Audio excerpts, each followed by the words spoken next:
Hello बच्चों, चलिए प्रश्न पढ़ते हैं। प्रश्न दिया कि प्रथम संक्रमण श्रेणी के तत्वों की सामान्य ऑक्सीकरण अवस्था लिखिए। तो सबसे पहले बात करें अगर इस प्रश्न में मुख्य अवधारणा की, तो देखो क्या होगी।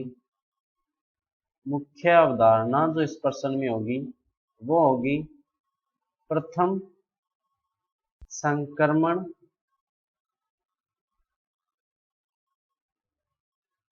श्रेणी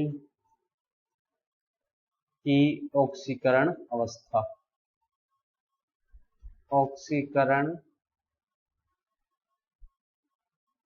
अवस्था। तो देखो, प्रथम संक्रमण श्रेणी का सामान्य इलेक्ट्रॉनिक विन्यास क्या होगा। देखो,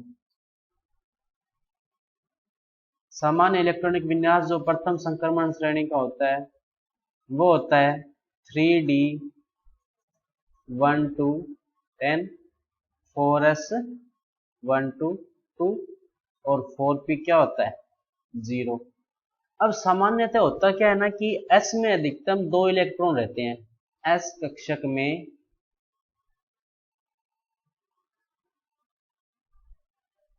सामान्यतः 2 इलेक्ट्रॉन रहते हैं प्रथम संक्रमण श्रेणी जो होती है उसमें। हालांकि आगे वाली जो संक्रमण श्रेणी होती है उसमें तो कई तत्वों में S में इलेक्ट्रॉन नहीं होते, लेकिन प्रथम संक्रमण श्रेणी में हमेशा S में कम से कम 1 इलेक्ट्रॉन रहेगा और ज्यादातर 2 रहते हैं, सिर्फ क्रोमियम और कॉपर को छोड़ के।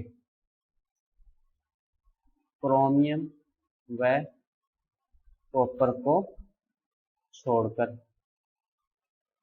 क्योंकि इन तत्वों के इलेक्ट्रॉनिक विन्यास में S में कितना इलेक्ट्रॉन होते हैं 1। तो सामान्य जो इलेक्ट्रॉनिक विन्यास, तो सामान्य जो ऑक्सीकरण अवस्था होती है उसकी वो होती है +2 ऑक्सीकरण अवस्था।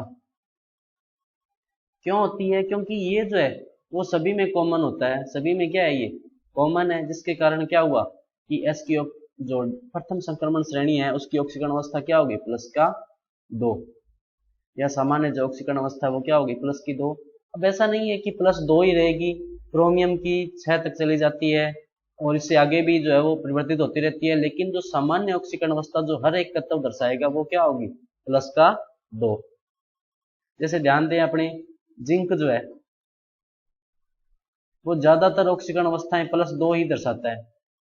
बहुत ही कम ऐसे आपको यौगिक मिलेंगे जहां पर वो 2 से ज्यादा ऑक्सीकरण अवस्था दर्शा पा रहा है।